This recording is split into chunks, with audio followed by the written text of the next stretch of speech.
자, 강상우 시사콕 2부 시작합니다.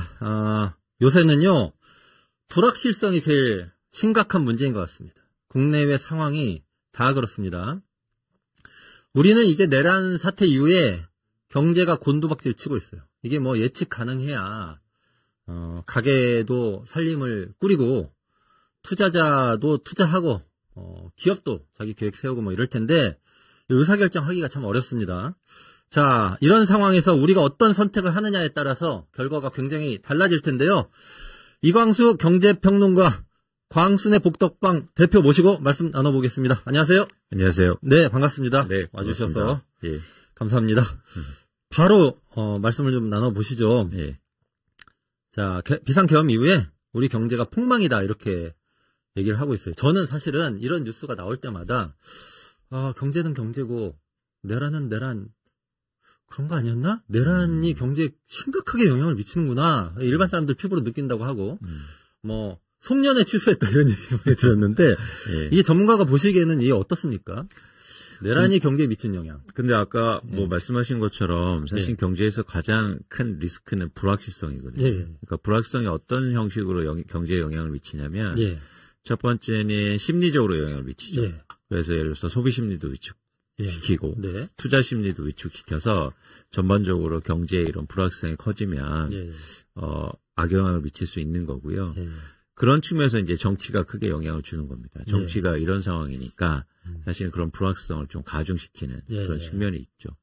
두 번째는 그러니까 우리나라 시각 말고 아까도 잠깐 이제 일부에서도 외국인 뭐 월스트리트 말씀도 하셨는데 짧게 했었습니다. 근데 그러니까 외국인 시각에서 혹은 투자자 입장에서 한국을 한번 보자는 거죠. 그건 뭐냐면 쉽게 말해서 뭐 이렇게 비유하기는 좀 그럴 수도 있겠지만 우리나라보다 경제 성장률이 낮고 상대적으로 자본시장이 적은 나라에 투자할 때 가장 먼저 뭘 보실 것 같으세요? 저는 불안한가 안 불안한가. 그렇죠. 정치를 보죠. 저한테 물어보시니까 바로 대답이 나오네요. 그러니까요. 그러니까 예를 들어서 저희가 베트남의 주식시장이 좋대더라. 그래서 베트남에 투자해야지. 할 때 베트남에서 가장 큰 그룹이 비나그룹이거든요. 비나그룹. 비나그룹을 막 공부하진 않아요. 베트남이 지금 정치가 어떻지? 그리고 그런 정치적 상황이나 정책이 뭐지? 외교 관계는 어떻지? 그러면서 투자를 시작하거든요.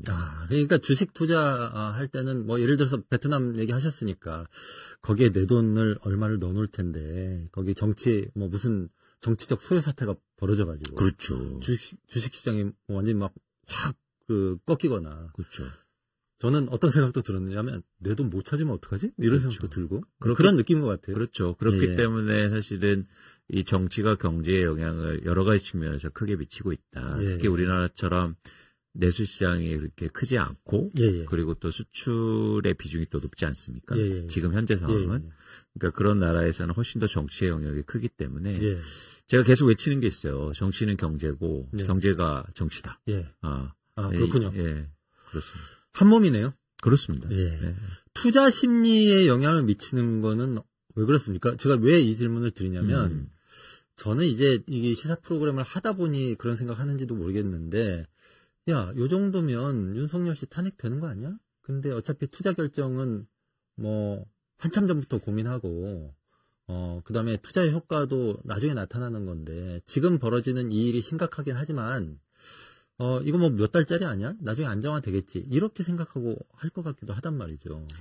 그럴 수는 있는데 사실 그 안정이라는 게 전제가 돼야 되지 않습니까? 근데 지금의 일련의 그런 상황들이 나중에 안정될까를 담보하지 못하고 있다는 거죠. 그래서 혹시 또 더 불안한 상황. 그러니까 뭔가 지금 확정된 게 없지 않습니까? 그건 맞아요. 그러니까 쉽지 않은 거죠. 확실히 이제 투자하는 입장에서는 굉장히 좀 조심하면서 상황을 판단해야 되겠네요. 그렇죠. 무조건 잘 될 거다 이렇게 볼 수는 없다는. 그렇지 거죠. 않습니다. 절대로. 그러니까 이게 저희가 경제라든지 아니면 투자를 얘기할 때 결국에 돈과 연결된 거잖아요. 트럼프를 한번 보세요. 얼마나 돈이면 뭐든지 하지 않습니까? 그렇죠. 그것처럼 사실은 돈이 결부되면 내 돈이 걸려 있는데 생각이 달라집니다. 그렇군요. 제가 그 내란 사태에 제가 뭐 돈이 많지도 않고 제 돈이 특별히 어디 걸려 있다는 느낌이 안 들어서 그렇게 생각하고 있는 모양인 것 같습니다. 근데 말씀하신 걸 들으니까 이해가 되고요. 네. 자, 이렇게 경제 상황이 안 좋은 것이 그동안의 윤석열 정부의 경제 정책과도 연관이 돼 있다고 봐야 됩니까? 굉장히 큰 영향이 있죠. 굉장히 큰 영향이 왜냐하면 있습니다. 경제는 단순하게 이루어지는 게 아니라 예, 예. 누적된 효과가 발현되는 경우들이 많아서 예. 그동안 윤석열 정부가 한 2년 반 동안 예. 계속 경제 정책을 해왔고 예. 산업이라든지 이걸 예. 이끌어왔는데 예. 거기에서 문제가 이제 가중돼 왔던 거죠. 그 중에서 저는 가장 큰 문제가 뭐 계속 말씀드리겠지만, 그러니까 경제를 전망하고 정책을 만들 때, 예를 들어서 가장 중요한 건 저는 내가 할 수 있는 것과 내가 할 수 없는 것을 구분해야 된다고 생각해요. 예. 그래서 예를 들어서 정부가 할 수 있는 것과 없는 걸 구분해야 된다는 그렇죠. 거죠. 그렇죠. 예. 근데 윤석열이 계속 뭐라고 얘기하냐면 반도체 시장이 좋아지면 우리나라 경제가 좋아진다라고 얘기합니다. 근데 반도체를 윤석열이 좌우할 수 있어요? 정부가 뭘 하겠다는 거죠. 그렇죠. 그 지점이죠. 그 말에 근데 그런 내용이 없네요. 그러니까 우리나라 지금까지 윤석열 정부가 계속 해왔던 게 수출 좋아집니다. 반도체 경기가 좋아져서입니다. 그런데 그거는 우리가 할 수 없는 일이잖아요. 예. 그렇죠. 그래서 정책에 집중하면 그거는 불확실성 상황에서 그러니까 대외 경제 변수가 있으니까 그걸 남겨두고 결국 정책이라는 건 뭐냐면 내가 할 수 있는 데에 집중해서 그리고 효과가 훨씬 더 큰 거를 찾아서 그런 경제 정책을 해왔는데 전혀 그렇지 못했던 거죠. 그래서 계속 대왕고래 얘기를 하고 있는데. 네, 대왕고래. 그건 저희가 할 수 없는 일이지 않습니까? 그러니까 이게 사실은 반도체 경기가 뭐 좋아질 겁니다, 나빠질 겁니다. 이런 정도의 얘기는 그냥 저 같은 사람도 할 수 있는 얘기 같아요. 정부 할 일이 아닌 것 같아요. 그 얘기를 계속 반복해 왔어요. 아, 그렇군요. 네. 그러면 부자 감세라는 비판도 많이 받았는데 요건 어떻게 보십니까? 그거는 1년에 어쨌든 윤석열 정부가 계속 해왔던, 그러니까 대표적으로 종부세도 사실은 거의 뭐 낮추고, 뭐 상속세도 사실 지금 건드리려고 하고 있고, 그렇죠. 일단 법인세를 또 낮췄고요. 전반적으로 부자와 그리고 대기업의 세금을 줄여주는 정책이 계속돼 왔잖아요. 근데 거기에서 계속 나왔던 논리가 뭐냐면 낙수효과라는 거죠. 그래서 예를 들어서 부자들의 세금을 깎아주면 돈을 많이 쓸 거다. 돈을 많이 쓰긴 하더라고요. 근데 명품 가방을 사죠. 그러니까 그 돈이 낙수 밑으로 떨어지지는 않는 거죠. 않죠. 명품 가방에서 루이비통 주가만 올리는. 그러니까 왜 그런 현상이 나타나냐면 이미 낙수 효과라는 게 있을 가능성이, 그러니까 쓰긴 쓰죠. 절약하면. 근데 그 돈들을 예를 들어서 어디에 쓰느냐가 전 중요해 보이거든요. 그러니까 낙수 효과가 없다라고 할 수는 없어요. 근데 그 돈을 어디다 쓰느냐가 중요합니다. 그런데 그 돈을 쓰는 게 예를 들어서 명품 가방 사고 비싼 차 사고 이러면 한국 경제에 도움이 안 된다. 그러니까 그런 입장에서는 사실 부자 감세가 경제에 전혀 도움이 안 됐다고 저는 보고 있는 겁니다. 그러니까 오히려요, 부자들이 돈을 더 벌수록 어떻게 하냐면 밥을 안 먹어요. 밥을 안 먹어요? 네, 세 끼 먹다가 두 끼 먹어요. 다이어트 한다고. 아, 그래요? 그러니까. 어쩐지 날씬하더라. 그러니까 이게 자영업자나 아니면 이게 골목상권은 더 무너지게 되는 거죠. 아, 그렇군요. 이게 사실은 언제입니까? 대처 레이건 이때부터 해가지고 부자 감사 오래 했었는데 이게 낙수 효과가 없다고 하는 게 어느 정도는 이론적으로도 확인됐다고 봐야 되는 건가요? 그렇죠. 계속 그거는 뭐 오래된 그 이론이라는 게 검증이 되어 왔는데 그런 걸 계속 고집하니까. 그러니까 이게 약간 좀 이게 경제 정책도 옛날 스타일이에요, 보면. 저는 7, 80년대를 지금 우리가 경제를 보면서 살고 있다. 정책을 보면 그걸 계속 반복하고 있고 그 얘기를 하고 있거든요. 그래서 뭐 건설 경기 부양해야 되고 그다음에 뭐 그런 얘기도 계속 하지 않습니까? 그게 똑같거든요. 그때 하던 얘기들이. 21세기의 정책은 20세기 정책을 계속 하면서 우리 경제의 어려움이 쌓여왔다. 자, 이런 얘기를 해주셨습니다. 그래서 전반적으로 지금 우리 경제는 어떤 상황입니까? 그 얘기를 좀 해주시죠. 일단 전반적으로 보면 가장 전 우려하고 걱정하는 건 뭐냐면 아까도 잠깐 말씀드렸는데 심리가 안 좋다는 거예요. 소비 심리, 투자 심리, 소비 심리 그런 심리가 위축되니까 전형적으로 주가가 먼저 빠지지 않습니까? 그러니까 주식 시장이 왜 중요하냐면 경기의 선행 지표거든요. 경제. 한국 경제가 안 좋을 것을 미리 반영하는 거죠. 주식 시장은 그렇더라고요. 그렇죠. 그래서 뭐 코스피가 6% 떨어지고 코스닥이 거의 20% 올해 하락했는데요. 그러니까 또 많이 하락하다가 최근에 조금 회복한 건데 그럼에도 불구하고 전 세계에서 가장 많이 하락한 그런 국가 중에 하나인데 그런 걸 보면 한국 경제가 계속 좀 위기가 닥칠 수 있다. 이런 걸 먼저 시장이 보여주고 있는 겁니다. 아, 그렇군요. 이게 그 주식시장이 경기 선행지표 역할을 한다는 말씀을 들어보니 그런 것 같아요. 그 정치인 여론조사 같아요. 여론조사가 선행지표 같은 거거든요. 그렇죠. 이번 선거에 이 사람들이 될지 말지. 근데 주식시장이 그런 역할을 하네요. 그러니까 그 추세적인 방향성을 또 예, 읽어야 되는데 예. 그런 입장에서 한국의 주식시장이 굉장히 안 좋고 예. 아까도 말씀드렸는데 가장 큰 문제는 지금 한국의 코스닥 시장이 무너지고 있다는 거예요. 아, 네. 그게 구체적으로 어떤 의미인지 더 말씀 그러니까 해주시면. 결국에 우리나라 경제가 의미 있게 성장하기 위해서는 예. 중소기업이 잘 돼야 되고 예. 그 다음에 내수가 더 좋아져야 되고 그래야 예. 성장률이 높게 나올 수 있거든요. 예. 근데 코스닥이라는 건 일종의 규모가 작은 기업들이 대부분 있지 않습니까? 혁신 기업도 있고 그런 기업들이 주가가 빠진다는 건 미래 전망이 어둡다는 거예요. 아, 그런 의미겠네요. 이게 예. 그래서 코스피가 빠지는 거하고는 차원이 다르죠. 의미가 다르네요. 네, 그래서 전 좀 더 심각하게 보는 겁니다. 아, 그렇군요. 우리 경제 전체적인 얘기를 좀 방금 여쭤봤는데요. 이것도 좀 여쭤보겠습니다. 자영업자 폐업도 심각하다고 하더라고요. 네. 코로나 때 한 방 크게 맞고, 네. 윤석열 정부의 경제 정책 때문에 아무래도 좀 어려웠을 거고, 그 다음에 최근에 내란 사태까지 어느 정도 심각하다고 봐야 됩니까? 일단 자영업자들이 지난해에 거의 100만 명이 실업자가 되셨어요. 폐업을 한 거네요. 네, 네, 문을 닫았고 최근에 연체율이나 이런 걸 보면 뭐 가장 역대 최고 규모고요. 예. 그리고 일단 전체로 볼 때 내수 소비가 지금 예를 들어서 0.5% 이렇게 증가하고 있습니다. 0.5%요? 네. 그러니까 우리나라 지금 괜찮을 때는 어느 정도? 그러니까 우리나라 기본적으로 경제 성장률이 2%대거든요. 그럼 뭐냐면 내수가 훨씬 더 밑에 있다는 거예요. 아, 그러네요. 네, 그렇죠. 예. 그런 입장에서는 지금 내수가 거의 소비가 증가하지 못하고. 근데 물가 상승률이 뭐 2, 3%지 않습니까? 그런데 소비가 1%가 안 된다는 건 뭐냐면 마이너스란 얘기예요. 그러니까 물가가 올라간 만큼 많이 써야 되잖아요. 그렇죠? 자연스럽게. 그래서 그렇죠. 소비는 2% 이상 증가해야 되거든요. 그게 안 된다는 거거든요, 지금. 그렇군요. 그렇게 되면 훨씬 더 문제가 더 심각해지는 거고 그게 바로 직결 연결되는 거죠. 자영업자 그게 자영업자 폐업하고 매출과 연결되는 거다. 그런 거죠. 제가 어제 여의도에서 오랜만에 밥을 먹었는데 여의도에 제가 예전에 여의도에서 근무할 때 순대국밥이 10,000원이었거든요. 어제 갔더니 20,000원이더라고요. 완전히 마음 상했어요. 그렇다고 순대국밥이 2배가 된 것도 아니고. 방금 물가 얘기를 하셨는데, 그러니까 제가 아는 상식으로는 소비가 막 늘어나고, 돈이 막 돌고, 그럼 그거에 따라서 물가도 좀 오르기도 하고 이런 건데, 방금 소비 심리는 위축됐다고 했어요. 근데 물가는 계속 높은 상태입니다. 그렇죠. 물가 언제 내려오는 겁니까? 어떻게 해야 됩니까, 이거는? 그러니까 물가는 내려오지 않아요. 절대. 한번 올라가면. 그렇기 때문에 이제 물가 상승률이 내려오는 게 중요하죠. 그렇군요. 그래서 예를 들어서 아까 순대국밥 2만 원이 갑자기 15,000원이 되진 않을 거예요. 갑자기 주인이 바뀌지 않는 한.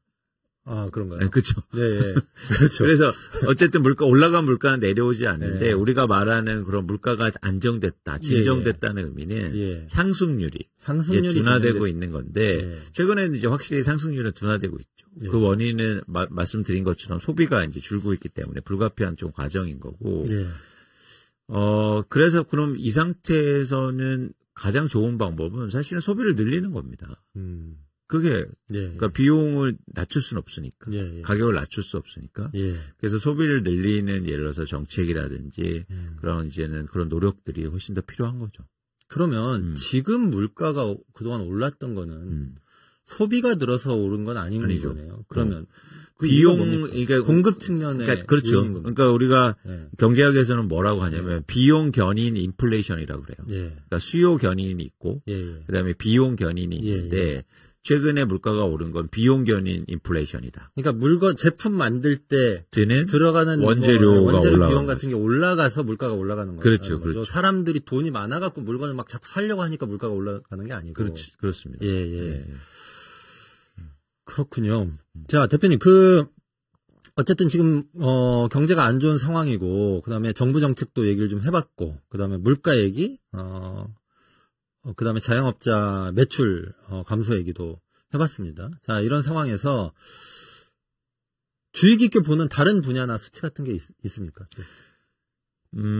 전 가장 중요한 게 환율이라고 생각해요. 환율이요? 네, 환율도 이제 주식시장처럼 똑같이 경제 상황을 반영하고 있는데 지금 환율이 1,400원대를 높게 유지하면서 계속 지금 오르고 있는 상황이거든요.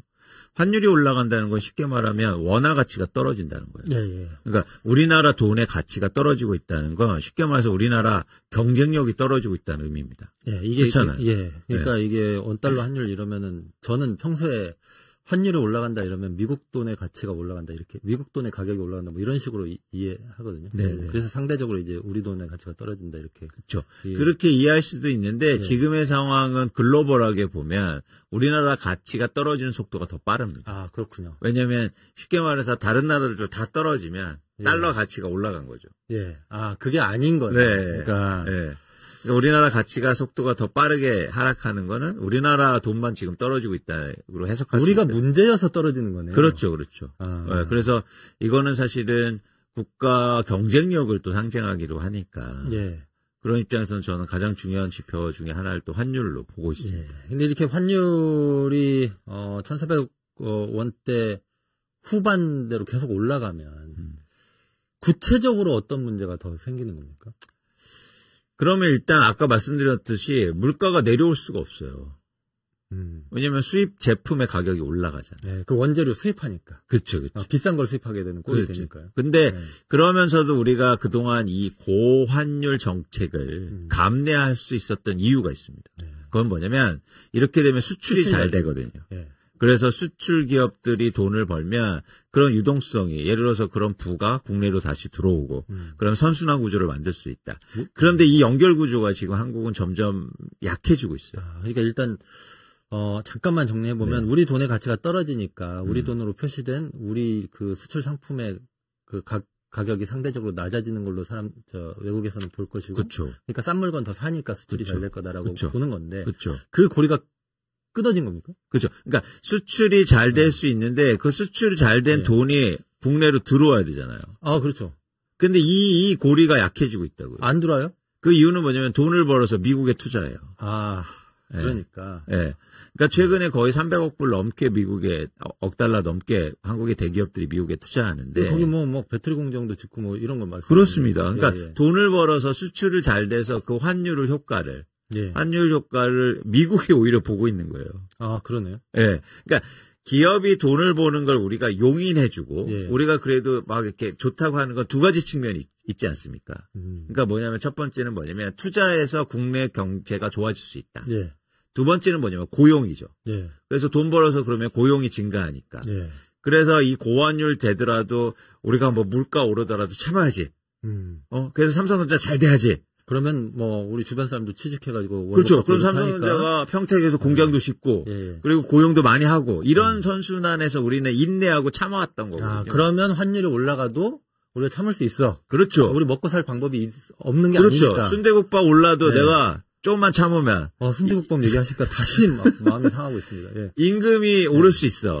그리고 우리 아이들이 취직할 수 있어. 이런 기대감이 있었는데. 그게 안 되는 근데 거예요. 순대국밥만 올라요. 취직은 못하고. 공장을 제가 지난해 그러니까 올해 6월에요. 아니죠. 올해 6월에. 제가 미국의 조지아주에 다녀왔는데 제가 조지아주에 왜 갔냐면 거기 한국 기업들이 대규모로 투자를 하고 있습니다. 사실은 조지아주가요. 그렇게 막 이렇게 막 부흥이 된 지역은 아니잖아요. 그러니까 쉽게 말해서 시골이다. 이렇게 미국에서는 생각할 수도 있는데 시골이군요. 뭐 저는 잘 몰랐습니다. 그런데 지금 천지개벽이에요. 한국 기업들 때문에 고용이 막 증가하고 집값 막 오르고요. 임금 상승하고요. 경제가 막 엄청 부흥하고 있다고. 왜냐면 한국 기업들이 대규모 투자를 하고 있거든. 그래서 지금 미국 내에서도 한국 교민들이나 한국인들이 가장 많이 사는 지역으로 부각되고 있습니다. 그래요? 그러니까 쉽게 말해서 이렇게 한국 기업들이 수출을 잘해서 돈을 버는데 조지아주가 좋아지는 어처구니 없는 현상들이 일어나고 있어요. 아니 제가 아무리 세계 시민적 의식을 갖고 있다고 해도 이런 거는 한국이 천지개벽해야지. 그렇습니다. 한국 기업이 돈을 벌면. 그래서 지금 이 환율의 문제를 그러니까 경제학자나 일반적으로 생각할 때는 뭐 고환율이 되면 수출이 잘 돼. 그래서 나쁜 건 아니야. 이렇게 해석하실 수도 있어요. 거기서 끝날 일이 근데 그건 연결고리가 있을 때 얘기고. 이 얘기라고요. 근데 지금 그 연결고리가 근데 그 연결고리를 점점 느슨하게 하고 사실은 예를 들어서 무력화시킨 게 저는 윤석열이다. 왜냐하면 재벌 총수들 데려다니면서 미국에 투자해드릴게요. 그렇게 해왔잖아요. 그래서. 네. 제가 지금 이 말씀을 들으니까 순대국밥으로 마음 상하는 거하고는 비교할 수 없을 정도로 마음이 상합니다. 그렇죠. 그래서 우리나라에서 이거 근본적으로 지금 고민을 해봐야 된다. 아니, 이거 쉽습니다. 여러분이 생각하시기에 삼성전자가 돈을 벌어서 미국에 공장 지면 그걸 과연 삼성전자를 우리가 대한민국 기업이라고 할 수 있습니까? 그렇지 않아요? 그러니까요. 네. 그러면 이거 좀 궁금함이 생겼는데 미국에 공장을 지어요. 고용은 거기서 창출되죠. 근데 어쨌든 그렇게 해서 물건을 만들어서 미국 내에서 팔거나 뭐 이렇게 해서 그쪽 법인이 삼성전자 그 미국 법인이 돈을 벌 거잖아요. 그 돈은 한국으로 옵니까?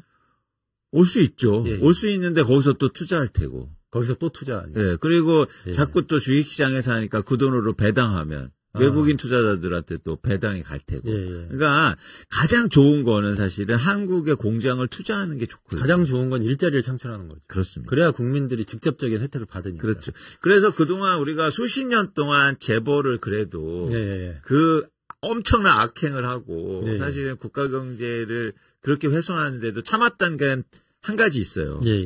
고용해주니까. 그래서 삼성전자에 우리 아들이 다니니까. 딸이 다니니까. 그리고 다닐 수 있다는 희망.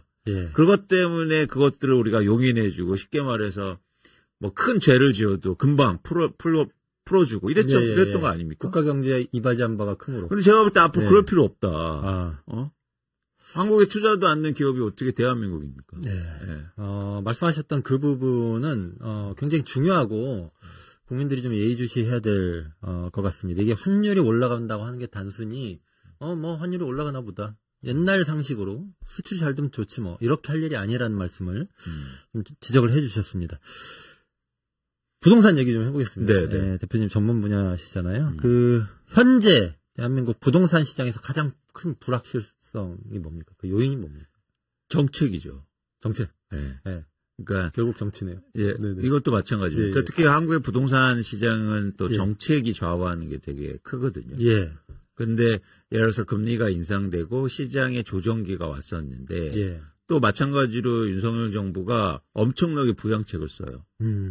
그래서 뭐 부동산 PF 문제도 커지고 집값이 떨어지고 이러니까 가계대출 풀어주고 그다음에 각종 개발 규제 풀어주고 그다음에 부동산 관련된 세금들 대부분 다 무력화시키면서 이제 쉽게 말해서 집값 받치기, 집값 올리기 정책을 집중하죠.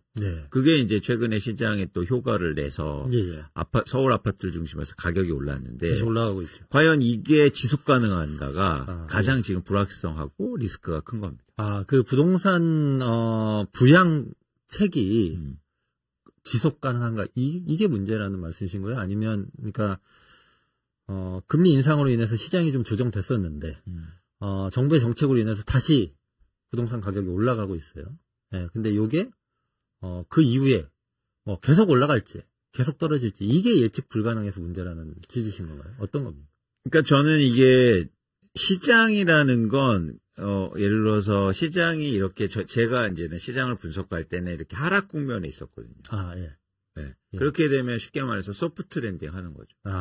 그런데 이렇게 하락 국면인데 이거를 감내하지 못하고 부양책을 쓴 거예요. 그래서 다시 올랐지 않습니까? 그렇게 되면 어떻게 되냐면 이제 추락으로 갈 수가 있어요. 전체적인 시장 상황이 천천히 착륙하고 있는 상황이었는데 이거를 갑자기 천천히 착륙하고 있는 비행기를 확 위로 끌어올려 버리면 뚝 떨어진다는 거죠. 그렇죠. 근데 그 비행기가 말씀하신 비유가 너무 좋은데 근데 연료가 충분치 않아. 다 죽겠네요. 아니 다 죽는다는 표현은 아니고 그러니까 제가 볼 때 그래서 부동산 시장에 지금 사실은 리스크가 크다. 불확실성도 크고 그래서 그런 관점에서는 그런 그러니까 흥미로운 게 있습니다. 그러니까 경제 정책을 할 때 계속 시장을 강조하잖아요. 예. 근데 시장을 안 맡겨놨어요. 안 맡겨놨다는 건 시장을 계속 개입하죠. 네, 시장에 안 맡겨놨다. 네. 예. 시장을 계속 강조하는데 행동이나 정책은 계속 개입해요. 정부가 평소에 강조는 시장을 계속 강조해요. 저는 시장을 위주로 한다. 시장이 흘러대는 대로 뭐 시장주의자처럼 얘기하잖아요. 우리 자유민주주의를 위해서 내란을 한다고 느낌 반대되는 행동을 한다고 하는 측면에서는 느낌이 비슷하네요. 그렇죠. 그래서 제가 이제 계속 경제정책이나 부동산 정책 얘기할 때 교원 영색이다 이런 표현을 하는데 왜냐하면 말하고 행동이 완전 다르다. 그리고 부동산 정책 나올 때마다 가장 많이 쓴 단어가 뭔지 아십니까? 뭡니까? 서민 주거 안정이에요. 서민 주거 안정. 그러면서 종부세를 낮춰줘요. 그러니까 종부세를 낮춰준다는 게 나쁜다는 얘기 아니고 아니, 말은 그렇게 하면 안 되죠. 예를 들어서 그러면 다주택자의 종부세를 낮춰줘서 소비를 늘리겠다 이렇게 솔직하게 얘기를 해야죠. 아니 그렇게 안 되지만 말이라도. 근데 말은 서민주거 안정인데 종합부동산세 세율을 낮춰준다. 그거는 서민주거 안정하고 뭐. 저는 그러니까 이해하기가 힘들었어요. 그 집 비싼 집 갖고 있고 뭐 이런 사람들이 내는 세금을 깎아주는 건데 그게 서민 주거 안정하고 무슨 관계인지. 대표님 아까 그 말씀하신 것 중에 그러면 부동산 시장은 정부의 그 윤석열 정부의 개입에도 불구하고 전체적으로는 지금 이렇게 쭉 내려가고 있는 상황이다라고 하는 게 전제되어 있는 말씀이신 거죠. 그렇죠. 근데 정확히 말하면 서울의 아파트 가격이 올해 4월부터 8월까지 오르거든요. 4개월, 5개월 동안. 그건 정책 효과입니까? 그렇죠. 그런 정책 효과가 이제 압축되면서 시장에 반영되고, 그러면서 이제 가격이 상승했는데, 이게 지속 가능성이 없다는 거죠. 그런데 놀랄만한 사실이 있습니다. 그렇게 오를 때, 무주택자는 빚내서 집을 사는데요. 다주택자는 팔아요. 팔아요? 충격적이죠. 그래서 이게 세상이요. 제가 열받는 겁니다. 아니, 이게. 왜.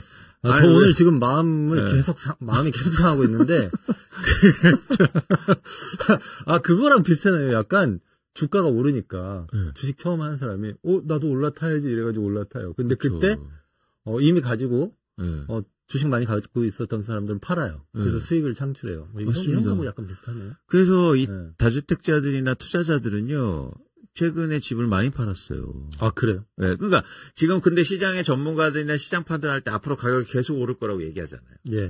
그러면 사야 될 거 아닙니까? 그렇죠. 투자자들은 아니요. 투자자들은 사지 않아요. 파네요. 대부분 무주택자나 갈아타기 이런 실수요자들이 산단 말이죠. 빚을 일으켜서. 그러면서 그 이자는 전부 다 은행들이 벌고 있고. 그렇죠. 그러니까 이게 말씀드리겠지만 부동산과 은행이 잘 되는 나라는요. 혁신과 발전이 없어요. 그럴 것 같아요. 아니 그 돈이 그냥 돈놀이하고 혁신 분야에 투자돼야 되는데. 그렇죠. 돈놀이하고 땅 장사한다는 얘기 아닙니까? 그러니까요. 그럼 여기서 어떤 부가가치가 만들어집니까?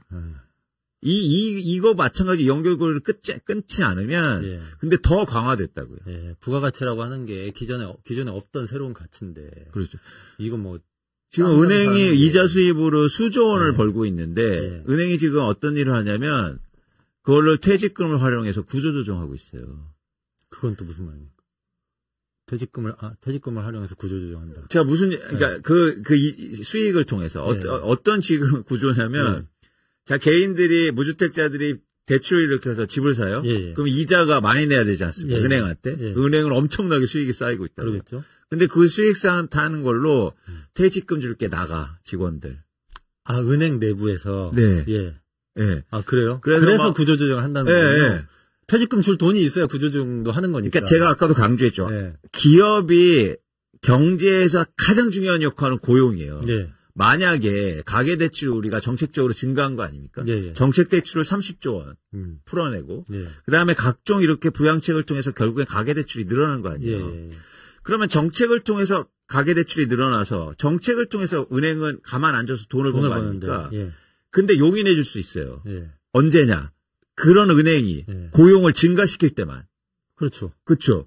그래서 은행도 우리가 그동안 봐줬던 거예요. 은행이 고용을 굉장히 많이 해왔던 거예요. 근데 지금은 그 돈으로 고용을 줄이고 있습니다. 그러니까 이게 은행도 그렇고 아까 앞에서 말씀하셨던 기업들도 그렇고 자기들은 돈을 버는데 네. 그래서 성장을 하는데 네. 고용은 없는 거네요. 그렇죠. 예. 고용을 오히려 은행은 줄이고 있다고요. 예. 그게 신문에서는 자극적으로 나옵니다. 뭐 어디 은행이 뭐 보상금으로 퇴직 보상금으로 뭐 5억 원을 줬다, 6억 원을 줬는데 그게요 가장 최악의 상황이에요. 저는 뭐 5억 받았다고 해가지고 뭐 부러워했네요. 그런 일이 아니네요 지금. 그러니까 사람이 생애 주기를 보면 가장 중요한 게 항상 소득을 유지시켜 주는 거예요. 일시적으로 소득이 증가하잖아요. 그러면 정말 안 좋은 겁니다. 그거 어떻게 할 거예요? 그때뿐이죠.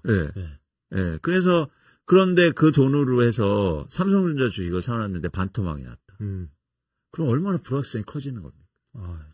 그럼 이런 상황이 지금 한국에 나타나고 있다. 그래서 우리가 은행을 비난하는 게 아니라, 사실 그런 시스템을 과연 우리가 잘 구조적으로 만들고 있느냐. 그러니까 은행을 돈 벌 수 있죠. 돈 벌 수 있는데 그 돈으로 뭘 하는가가 중요하지 않습니까? 퇴직연금 당겨 쓴 국민이 많다고 하는 것, 집을 살려고. 이것도 그런. 마찬가지입니다. 지금 엄청 심각한 상황이에요. 노후 문제가 되고 뭐, 연금 얘기를 하고 있는데, 지금 개인들은 다 그거를 받아갖고 집 사는 데 쓰고 있다. 아니, 퇴직연금이 있어야 노후를 그나마 버티고 살 수 있는데, 그 돈을 땡겨서 집을 산다는 것은, 요렇게 하면 집값이 올라서 그쵸. 퇴직연금을 나중에 그냥 놔뒀다가 받는 것보다 나이가 훨씬 이길 거다라고 생각해서 일 텐데 말씀하신 걸 들어보면 이게 경착륙할 가능성이 크고 그러면 이분들은 굉장히 어려움에 처할 가능성이 많네요. 그렇습니다. 그래서 이런 상황을 빨리 끊어내지 않으면 그러니까 이게 어떻게 되냐면 그러면 그렇게 빚내서 집 사고 연금도 다 여기에 들어가면 그럼 어떻게 되냐면 또 부동산을 부양시켜야 돼요. 그렇게 해서 버텨야 된다. 그런데 그동안은 그렇게 해왔거든요. 그런데 그렇게 되려면 가장 중요한 게 계속 누군가 이게 마치 피라미드처럼 그러니까 그 피라미드 구조처럼 누군가 계속 받쳐줘야 돼요. 빚을 일으켜서 밑에서 계속 그렇죠. 받쳐서. 그런데 이게 점점 더 불확실성이 크지 않습니까? 왜 인구가 줄어드니까? 인구가 줄어드니까. 그렇죠. 그러네요. 그러면 누가 계속 그걸 받쳐주냐고죠. 그러면 이제 결단을 해야 돼요. 아니면 외국인들이 엄청 들어온다든지. 그러면 이게 굉장히 구조적인 문제여서 이거는 기업들이 몇 개 기업이 잘한다고 될 문제가 아니고 국가 경제를 전체적으로 조망하고 관리하는 정부가 나설 수밖에 없는 문제일 것 같아요. 맞습니다. 정부는 뭘 해야 됩니까? 잘해야죠. 저도 동의합니다. 좀만 더 구체적으로 말씀해 주시면 좋을 것 같습니다. 아니, 그거는 뭐 10시간을 얘기해야 되는데. 그렇습니까? 정책이 많으니까. 예를 들어서 우리나라의 구조적인 문제가 이제 자산 측면에서 한번 볼게요. 퇴직연금을 얘기하셨으니까. 우리나라 65세 이상의 가게에서 평균 자산 중에 85%가 부동산이에요. 자, 이 구조를 끊어야 돼요. 그러니까 어떻게 꾸냐면 그렇게 그러니까 부동산에 있던 자산을 예를 들어서 유동화시키는 작업이 필요해요. 그래서 근데 고령 세대가 가장 장점이 있어요. 뭐냐면 부동산이 대부분인데 거기에 부채가 없어요. 부채가 없다. 부채가 8%예요. 그건 뭐냐면 그렇군요. 그 자산을 팔면 자산이 생긴다는 거예요. 그러면 그 자산으로 돈을 쓰잖아요. 그 자산을 팔아서 어디 빚 갚을 일이 없으니까 그렇죠. 자기 돈이라는 거죠. 그럼 소비도 하고 투자도 하면서 이렇게 유연하게 하면 경제가 좋아지는 거죠. 소비가 그렇겠네요. 좋아지는 거죠. 그리고 그분들이 부동산을 내놓으면서 가격이 안정되면 이제 젊은 세대가 그렇게 많이 빚내서 안 사도 집을 사도 되고. 그러네요. 그런 선순환 구조. 그러니까 그거를 어떻게 해결하느냐. 이게 핵심으로 보여요. 그래서 예를 들어서 고령 세대가 갖고 있는 부동산을 유동화시키는 작업을 어떻게 세련되게 하느냐. 그리고 시장에서 잘 해결할 수 있느냐. 이게 사실은 전 관건으로 보입니다. 요것과 관련한 정책들이 이미 나와 있는 게 있겠죠. 제한되는 정책들, 정부가 하려는 정책 말고 우리 사회 안에서 각계에서 제한되고 있는 정책들. 그러니까 그게 일종의 주택연금인데 그거는 그냥 대출을 해주는 거예요. 그거 말고 좀 더 혁신적인 대책이 필요한 거죠. 그래서 그런 고민들을 이제는 진짜 진지하게 해야 됩니다. 주택연금 말고 주택연금은 이제 그 집이 있는 분들이 일종의 그런 거였죠. 집을 담보로 해가지고 그 연금 형식으로 돈을 계속 대출받고 나중에 이제 이분이 돌아가시면 그 주택을 그 연금을 지급했던 그 기관에서 가져가는 뭐 이런 거 말씀하시는 거죠. 그렇죠. 예, 예. 네. 근데 그거 말고 훨씬 혁기적인 게 혁신적인 대책들이 많이 필요하다. 이럴 때일수록 정부 역할이 어느 때보다도 중요한 것 같습니다. 근데 우리 정부는 내란을 일으켰어요. 자, 오후 4시님이 네. 그 채팅으로 노후 대비하려면 집을 사야 하나요? 라고 말씀하셨는데 방금 말씀을 들어보면 집을 사지 않아도 되도록 하는 혁신적인 정책이 필요하다라는 취지의 말씀을 하신 걸로 저희가 이해하면 될 것 같아요. 그리고 한 말씀 더 드리면 노후로 갈수록 사실은 그러니까 결국엔 현금 흐름이 훨씬 더 중요하거든요. 네. 근데 부동산은 현금 흐름이 가장 낮은 자산. 네. 거기에 묶여 있으면 그렇죠. 그 집 한 채 꼴랑 있는데. 그리고 또 하나 뭐냐면 그러니까 그 부동산을 이제 투자 관점에서 볼 때 그러니까 임대 수익률이 나오면 현금 흐름이 생기잖아요. 예. 근데 우리나라는 주택에서 나오는 임대 수익률이 금리보다 낮아요. 아, 그래요? 네. 그러니까 우리나라는 그냥 은행에 넣는 그렇죠. 근데 왜 사람들이 부동산 투자를 할까요? 왜 그런 겁니까? 차익만 기대하는 거예요. 그러니까 운영 수익이 아니라. 집값 올라가지고. 자, 이게 굉장히 중요한 건데 무엇이냐면 우리나라는 부동산 투자하는 사람들이 그리고 투기하는 사람들이 그거를 잘 운영해서 내가 현금 흐름을 가져가야지가 목적이 아니고 나 한몫 챙겨야지. 나중에 가격 오르면 이걸로 투자해요. 그래서 대표님이 투자의 관점이 바뀌어야 된다 이런 얘기를. 그렇죠. 그것뿐만 아니라 이거 그래서 정책도 다른 거예요. 그래서 미국은요. 미국은 다주택자들이 있죠. 그리고 기업형 투자자들이 있어요. 근데 목적이 뭐냐면 현금 흐름이에요. 임대료를 받아서. 그렇기 때문에 임차인이 중요해요. 임차인한테 잘해줘야 돼. 딴 데 안 가게. 집도 고쳐줘야 되고. 왜냐면 투자하는 입장에서 임차인이 자꾸 옮겨다니면 힘드니까. 공실 발생하면 그 손해보니까. 그렇죠. 근데 우리나라는 임차인이 자주 바꿀수록 좋아요. 왜요? 전세구조로 돼 있기 때문에. 그래서 쫓겨나고 하면 전세금이 올라가거든. 예, 그렇죠. 그러니까 우리는 그 임차인들을 배려도 안 해주고 집이 노후화돼도 고쳐주지도 않아.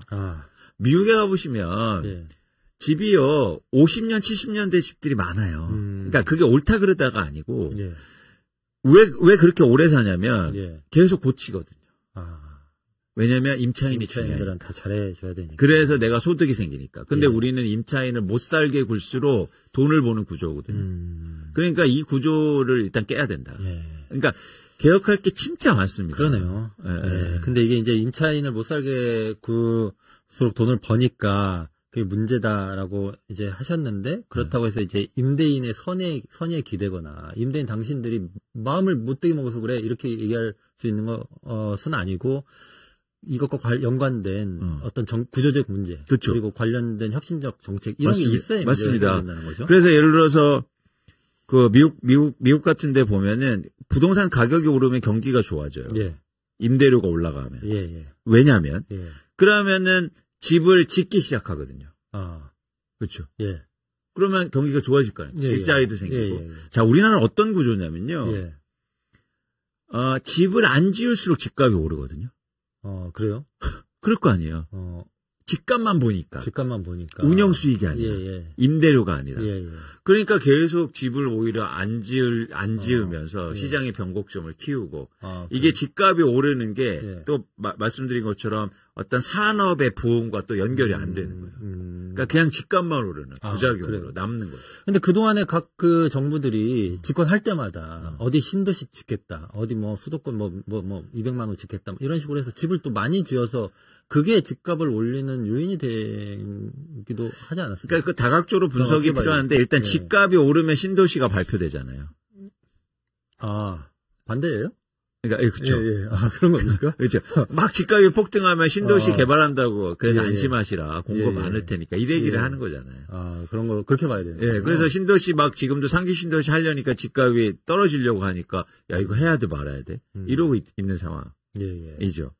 그러니까 이게 한국의 부동산 그리고 이 건설 산업의 사이클이 완전히 엉켜져 있다. 그래서 문제가 굉장히 심각한 겁니다. 이 집값 그리고 이 집을 짓고 말고의 문제, 그 다음에 건설업까지 이런 게 좀 굉장히 복잡하게 얽혀져 있는데 어쨌든 이 대표님 말씀으로부터 저희가 좀 확인하는 핵심은 이게 혁신적인 어떤 대책, 아까 주택연금이라든가 이런 걸 뛰어넘어서 이 구조적으로 이 문제를 해결할 수 있는 방안들이 나와줘야 되고 그게 정부의 아주 중요한 역할인데 정부는 그걸 못 하고 있고. 그렇죠. 자, 그런 상황을 지금 우리가 확인하게 됩니다. 그래서 제가 이제 이런 얘기들을 가끔 이 윤석열 정부 하에 부동산 시장에서 얘기를 하잖아요. 예, 유튜브나 뭐 방송이 나가서 예, 문제가 있다. 예. 그러면은 많은 분들이 야 그럼 네가 대안을 내봐라. 대안 갖고 있죠. 예. 근데 좀 말하고 싶지 않아요. 말씀을 해주셔야 되는 거 아닙니까? 아니 제가 뭐 정부로부터 월급을 받는 것도 아니고 왜 저한테 돈을 주면서 물어보세요. 그런데 이제 예를 들어서 말씀드리고 싶은 건 그동안은 그랬는데 이제 얘기를 해야죠. 더 이상 참을 수 없다. 네, 그리고 이제 바뀔 테니까. 바뀔 테니까. 네, 잘하고 싶은 게 하나도 없어요. 그러면 그전에는 돈을 안 줘서가 아니라 말해봐야 이 사람들이 듣질 않아요. 아니, 그리고 잘 되길 원하진 않았다. 그렇습니까? 네. 그러니까 예를 들어서 이거죠. 가장 우리나라 부동산 시장의 이 굴곡, 뭐 문제점을 해결하기 위해서 가장 시급한 건 뭐냐면, 그리고 가장 혁신적인 방안은, 자가 점유율을 올려야 돼요. 자가 점유율. 네. 자기 집에 사는 사람들의 비율을. 올려야 된다. 네. 그러니까 우리나라 문제가 뭐냐면, 자가 보유율은 거의 70%대예요. 그러니까 무슨 얘기냐면, 주택은 많아요. 근데 전세를 주는군요. 그 집에 살고 있지 않아. 그러니까. 투자자들이 너무 많아요. 서울 아파트 중에서 40%만 자기 집에 거주해요. 그래요? 60%는 다 투자로 갖고 있어요. 그러니까 문제가 있는 거죠. 전국의 아파트가 1,000만 채가 좀 넘는데 그중에서 44%가 투자로 갖고 있습니다. 이런 나라는 없어요. 1,000만 채 중에 44%. 그러니까 시장의 변동성을 크게 만들고 이렇게 막 많이 오르기도 하고 많이 떨어지기도 하는 거죠. 이게 완전 투자화돼 있어요. 이걸 어떻게 부동산 시장을 투자 비율, 그러니까 투자하는 걸 아예 막을 수는 없어요. 그래서 투자 비율을 어떻게 줄이는가 합리적으로. 그리고 자기 집에 사는 사람들의 비율을 올리면서 부동산 시장을 안정시키는 거 이게 핵심이거든요. 그래서 이런 방점에 찍혀서 문재인 정부는 어떻게 했냐면 보유세를 올립니다. 보유세를 올렸다. 투자로 갖고 있지 마. 근데 여기에 문제가 있었어요. 뭐냐면 투자하는 사람들은요. 제가 어떤 비유를 하냐면 해와 달, 나그네. 그러니까 나그네가 걸어가는데 해와 바람이 경쟁을 하지 않습니까? 옷 벗기기. 자, 바람이 야, 나 금방 벗겨. 그래서 막 바람을 부니까 어떻게 합니까? 옷을 여미죠. 근데 우리가 햇볕 정책도 맞아. 햇볕 정책. 태양을 막을 때 옷 벗지 않습니까? 저는 부동산 정책에 자가 점유율을 올릴 때 이 정책을 활용해야 돼. 햇볕 정책을 해야 된다. 그러니까 무슨 얘기냐면 인센티브를 강화하면 돼요. 그래서 예를 들어서 자기 집에 오래 살수록 양도세를 대폭 줄여준다거나. 그러면 뭐냐면 사람들은 자연적으로 인센티브 쪽으로 움직여요. 그러니까 오래 살수록 경제적으로 이익이니까. 그렇죠. 그걸 하는 거죠. 근데 우리나라는 지금의 양도세, 예를 들어서 대표적으로 양도세 규정이 뭐냐면 보유만 해도 양도세를 깎아줘요. 보유만 해도. 거주하지 보유를 하죠. 그렇죠. 그러니까 상대적으로 그런 예를 들어서 인센티브를 통하나 이런 방법을 통해서 자기 집에 오랫동안 사는 사람들을 늘려나가면 그럼 훨씬 더 좋은 부동산 상황이 온다. 변동성도 적어지고. 자가 보유율이 너무 높은데 자가 점유율을 높이는 방향으로 정책이. 그렇죠. 자기 집에 직접 거주하는 사람들을 늘려야 돼요. 조세 정책이 바뀌어야 된다. 조세 정책뿐만 아니라 전체적으로 방향성. 방향성이 이렇게 가야 된다. 그 가수 로제의 아파트라는 노래 요새 이제 그 집회 현장 가면 막 들리고 그래요. 근데 그 아파트가 자기 아파트가 아니었군요.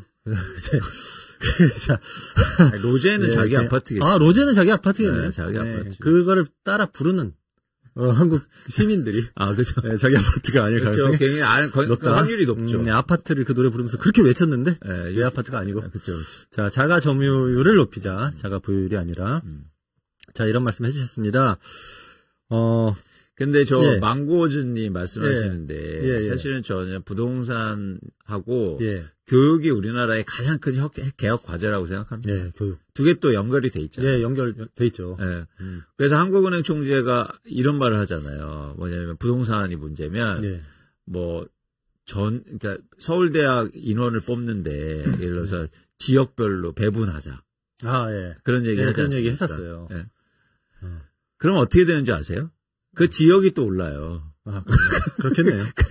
그건 해결책이 아니에요. 아, 해결책이 아니에요. 예, 예. 그래서 이 두 가지를 진짜 잘 저희가 다음에 새로운 정부는 부동산과 교육과제를 정말 개혁을 했으면 좋겠다는 생각을 정말 예. 갖고 있습니다.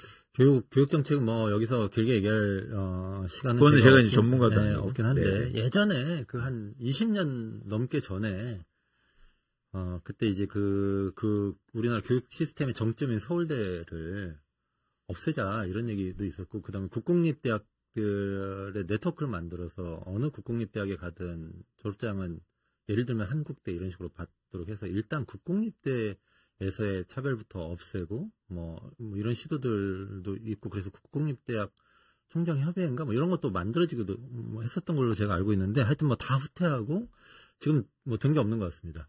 그냥 갑자기 이 정부가 한 거는 이제 킬러 문항 없애라라고 갑자기 수능 직전에 얘기해가지고 대혼돈에 빠뜨린 거. 그런 입장에서 이제 부동산도 마찬가지인데 예. 저는 공공의 역할이 되게 크다고 봐요. 예. 그러니까 공공의 역할인데 예. 질이 좋은 공공. 그러니까 무슨 얘기냐면 스위스에 가면요. 예. 우리나라보다 1인당 GDP가 2배 높지 않습니까? 예, 높죠. 그런데 벤츠를 사지 않아요. 아, 그래요? 예. 우리나라가 가장 많이 사요. 뉴욕하고. 그렇습니까? 예. 이유가 뭘까요? 왜 훨씬 더 부자인데 예. 벤츠 자동차를 안 끄냐고요. 포르쉐 사는 건 아니고요? 아니요. 아니에요. 가장 안 팔려요. 포르쉐. 안 팔려요. 스위스에. 네. 왜냐면 네. 버스가 벤츠거든요. 아, 버스가 벤츠? 네. 좋다는 얘기인가요? 그러니까 공공이 좋으면. 아, 공공이 좋으면. 공공의 질이 좋으면 개인의 욕망이 줄어듭니다. 뉴욕에 가보면요. 지하철은 엉망이잖아요. 예. 근데 뉴욕의 시내에 그렇게 차가 막히는데도 다 막 엄청나게 큰 차를 끌고 다녀요. 왜냐면 지하철을 너무 나쁘니까. 공공이 나쁘니까. 예. 개인은 탐욕을 갖고 비교하게 되고 욕망을 부추기죠. 예. 그래서 입장에서는 사실은 이 한국의 부동산 시장에서도 공공주택을 확보하고 예. 할 때 질 좋은 공공주택을 많이 공급하고 그리고 그걸 정부가 계속 운영한다면 좋은 시장이 될 수 있다. 그래서 교육도 마찬가지로 보고 있거든요. 예. 아까도 이제 사교육 말씀하셨는데 공교육이 엄청 좋아요. 예. 그래서 학교 가면 막 학교 수업을 잘 들을수록 시험을 잘 봐. 예. 그러면 왜 사교육 시장이 좋아지겠습니까? 그러니까요. 아니 그게 공공의 역할이 중요해서 사람들이 나 공공으로 갈래 하는 사례가 있긴 있어요. 그게 뭐냐면 그 공공 어린이집. 거긴 다 공공으로 가려고 막 맞습니다. 난리잖아요. 좋은 네. 말씀. 그러니까 공공이 역할을 하면 사람들이 그쪽으로 몰린다는 증거가 있거든요. 그렇죠. 그래서 네. 저는 공공의 질을 높이는 게 네. 핵심이다. 지금 왜 막 그러니까 교사의 권위가 떨어지고 뭐 이런 얘기도 많이 하지 않습니까? 그건 뭐냐면 학교 가서 애들이 배울 게 없거든요. 네.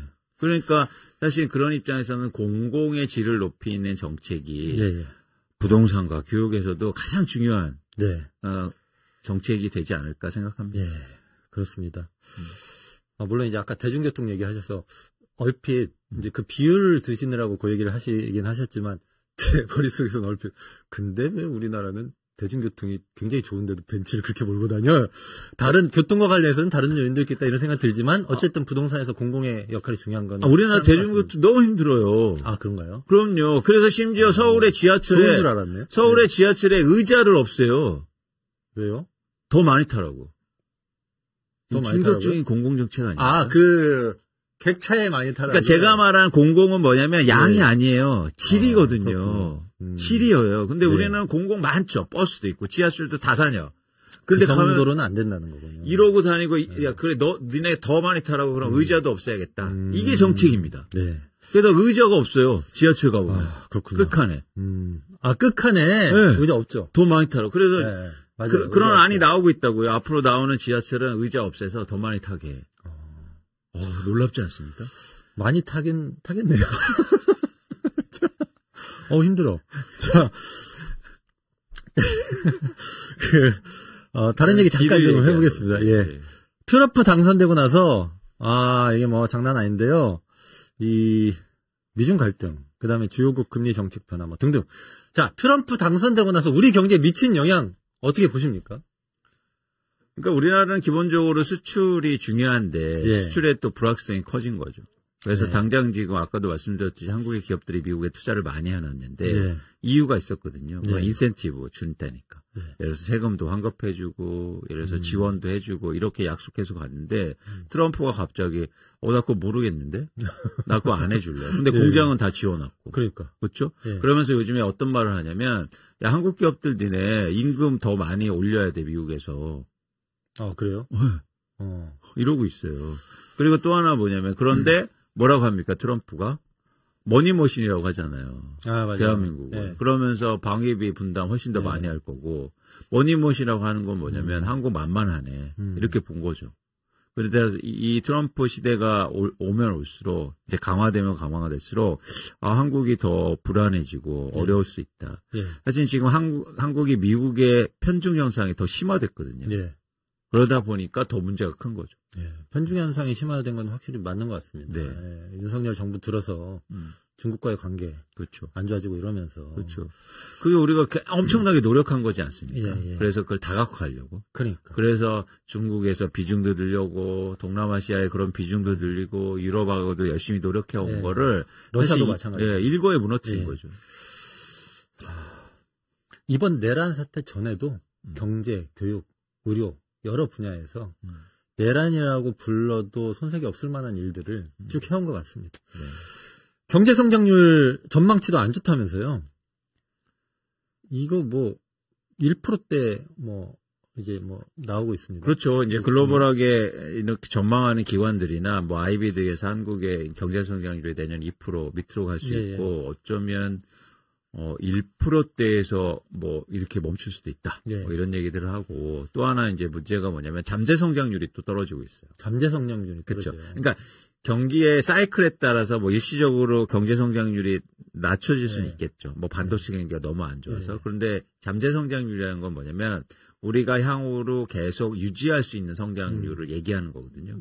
근데 이 잠재 성장률이 계속 낮춰지고 있다는 것도 저는 제가 볼 때 훨씬 더 큰 문제입니다. 그러니까 우리 실력에 일시적으로 상황이 안 좋아서 좀 떨어질 수는 있어도 우리가 기본적으로는 요 정도 성장률은 갈 수 있어. 이런 게 이제 잠재 성장률인데 그렇죠. 그것 자체가 떨어진다. 그렇죠. 그렇죠. 근데 이 잠재 성장률은 세 가지로 구성되어 있거든요. 예. 하나는 뭐냐면 노동. 예. 노동. 두 번째는 투자. 예. 또 하나는 뭐냐면 혁신이요. 예. 혁신. 이 세 가지로 그러니까 생산성을 얘기하는 거죠. 예. 그런데 예를 들어서 우리가 노동이 줄고 있는 건 명확 관화하지 않습니까? 예. 그렇죠. 인구가 줄어드니까. 근데 투자도 지금 줄지 않습니까? 예. 그렇죠. 아까 말씀드린 것처럼. 예. 근데 세 번째가 전 더 큰 문제라고 보는데 뭐냐면 인구가 줄고 투자가 좀 안 돼도 예를 들어서 혁신하는 기업들이 많이 생겨나고 혁신하는 사실 개인들이 많이 생겨나면 잠재 성장률이 올라갈 수 있어요. 그게 기술 혁신이라든지. 그래서 R&D 투자가 중요한 건데 저는 R&D 투자뿐만 아니라 지금 어떤 혁신에서 이게 아까 다시 돌아가 보면 혁신의 가장 출발점은 뭐냐면 빈부격차 해소예요. 빈부격차 해소. 그러니까 내가 그러니까 자본주의에서 열심히 하고자 하는 그런 혁신을 만드는 목표는 어디에 있냐면 나도 될 수 있다는 희망. 그렇죠? 그건 뭐냐면 계속 빈부격차를 줄여 나가고 요행으로 부자가 되는 사람들을 줄이고 그런 노력해서 되는 거예요. 그런데 점점 더 빈부격차 커지고 그래서 절망하게 되고 난 노력해도 이제 안 돼. 이러면 어떤 혁신이 일어나지 않는다. 혁신이 그런 의미도 있네요. 그렇죠. 그게 생산성하고 연결되거든요. 그러면 우리나라 지금 예를 들어서 기업에 가서 이거 월급이 더 증가 안 하면 누가 열심히 일하겠습니까? 그러니까요. 혁신 얘기하셔가지고 어제 국무회의에서 2025년도 예산 배정 계획 발표하면서 내년 예산 중에 75%를 상반기에 배정한다고 했어요. 그리고 거기에 이제 서민 생계부담 더는 것 등등 포함해가지고 첨단 산업 육성에 예산 집중 투입한다 이렇게 돼 있어요. 효과가 좀 있을 것으로 보십니까? 그러니까 우리나라가 지금 정부는 특히 예산 만능주의에 빠졌는데 돈만 넣으면 잘 될 거야. 저는 그렇게 생각 안 합니다. 그렇군요. 이게 구조적인 문제에 대해서 좀 치밀한 고민이 필요하고 그리고 예산이라는 건 1년 정해져 있는 거잖아요. 그렇죠. 경제라는 건 사실은 1년만 살아야 되는 게 아니고 오늘보다 내일이 중요하고 내일보다 모레가 중요한데 이런 관점에서는 이런 예산 차원보다도 좀 더 의미 있는 변화들을 제도라든가 아니면 방향성이라든가 기관의 설립이라든가 제가 대덕연구단지를 가보면 사실은 좀 놀라죠. 예. 왜냐면 1970년대에 거기가 만들어지기 시작하는데 그 시절에 각종 연구기관을 거기 한 곳에 몰아놓을 생각을 한 게 놀라웠던 그렇죠. 거잖아요. 예. 그런 시설을 만들고 그러니까 같은 돈을 쓰더라도. 네, 같은 돈을 쓰더라도. 그렇죠. 예. 그런데 그 돈이 100원이 있으면 야 빨리 부양시켜야 돼서 정치해야 되니까 야 상반기에 70원 써. 이거는 아니라는 거죠. 듣고 보니까 굉장히 단순하네요. 네, 근데 그 70년대 한국 경제를 앞으로 이끌어가. 그러니까 놀랍지 않습니까? 그때 대한민국이 기계도 잘 못 만드는데 우주항공 연구센터를 만들어놔요. 놀랍네 정말. 이런 비전을 갖고 있느냐. 예. 알겠습니다. 그런 비전은 없는 것 같아요. 없는 것 같고. 자, 이게 초반에 저희가 여쭤봤던 것처럼 네. 정치가 빨리 제자리를 잡아야 방금 말씀하셨던 그런 문제가 해결된다고 하는 것이 좀 더 확실해진 것 같습니다. 대표님하고 말씀 나누면서요. 네. 저희가 평소보다 지금 심층 인터뷰를 굉장히 길게 했어요. 네. 그래서 인구 문제나 이런 거는 저희가 좀 일부 좀 여쭤봤기 때문에 네. 그래서 여쭤보지는 않고 네. 자 마지막으로 이 정부가 해야 될 일도 계속 이제 말씀을 해주셨는데요. 그것까지 포함해서 혹시 국민들이 희망을 가질 소식 같은 게 좀 있습니까? 있죠. 예, 그 얘기를 좀 마지막으로. 우리나라의 가장 큰 희망은 탄핵입니다. 아, 그렇군요. 제가 볼 때. 아, 그거였어요? 네. 네. 아니, 제가 이거 경험이 네. 있는데, 뭐냐면, 우리가 박근혜 탄핵을 한번 하지 않았습니까? 제가 그때 증권사에서 애널리스트를 하고 있었어요. 네. 근데 탄핵한 다음날, 미국의 월스트리트에서 투자자들이 전화를 굉장히 많이 받았어요. 아, 그래요? 네. 홍콩이나 이런 데서. 왜냐면, 니네 되게 놀랍다. 니는 진짜 민주주의가 이렇게 발전한 나라. 그러니까 사실은 정치가 중요하다는 말씀을 드렸잖아요. 투자자 입장에서. 그러면서 그 뒤로 막 외국인 투자자들이 주식 사고 그래서 주식시장도 좋고 경제가 좋아진단 말이죠. 그러니까 저는 이게 여러분들이 이게 경제하고 뭔 상관이 있어 얘기하시겠지만 사실은 우리가 가장 큰 지금 또 호재가 하나 있다. 좋은 점이 뭐냐면 빨리 탄핵시키고 그래서 새롭게 또 정비하면 우리나라는 위대한 나라입니다. 왜 위대한 줄 아세요? 전 세계에서요. 조선 1등, 반도체 1등, 자동차 3등, 그리고 뭐 철강, 뭐 못하는 게 없어요. 배터리, 2차 전지 1등, 1, 2등. 그러니까 사실은 이렇게 산업이나 경쟁력이나 인적 구성이나 교육이라든지 잘 돼 있는 나라가 없다고요. 그런데 이런 나라가 정치적으로 문제 때문에 문제가 생긴 거니까 이 정치적 문제들이 해결이 되면 앞으로 훨씬 더 좋아질 수 있다라고 저는 희망을 갖고 있습니다. 예, 알겠습니다. 결국 문제는 탄핵이다. 네, 경제를 살리려면 어서 빨리 탄핵을 하자. 이런 말씀을 시급합니다. 예, 시급합니다. 예. 제가 순댓국밥 얘기하면서 마음이 상하고 그 다음에 우리 경제 상황을 얘기하면서 더 상하고 부동산 얘기하면서 진짜 완전히 상하고 이랬는데 탄핵 얘기하니까 약간 풀렸어요. 근데 그냥 보세요. 우리나라 경제 수준이 이제 일본하고 비슷하거든요. 일본보다 훨씬 더 이제 앞서가고 이 가능성이 높고 이미 그러고 있는 분야도 많고 그러고 있는데 주식시장만 보면 예를 들어서 일본의 뭐 5분의 1 수준이에요. 아, 그 정도 수준이니까. 무슨 얘기냐면 이제 제도가 잘 만들어지고 막 이런 것들이 잘 되면요. 우리나라 주가가 5배 오른다는 거예요. 아, 그래요? 가능성이 있지 않습니까? 전 충분히 가능성이 있다. 그래서 여러분들 부동산만 너무 보시지 마시고 탄핵 때문에 주식 투자도 좀 하시고 희망을 가지시기 바랍니다. 네. 알겠습니다. 오늘 너무 재밌었습니다. 그렇습니다. 오늘 좋은 말씀 해주신 이광수 대표님 감사합니다. 고맙습니다. 네. 강상우 시사콕 오늘은 여기까지입니다. 토요일 날 뵙겠습니다. 고맙습니다.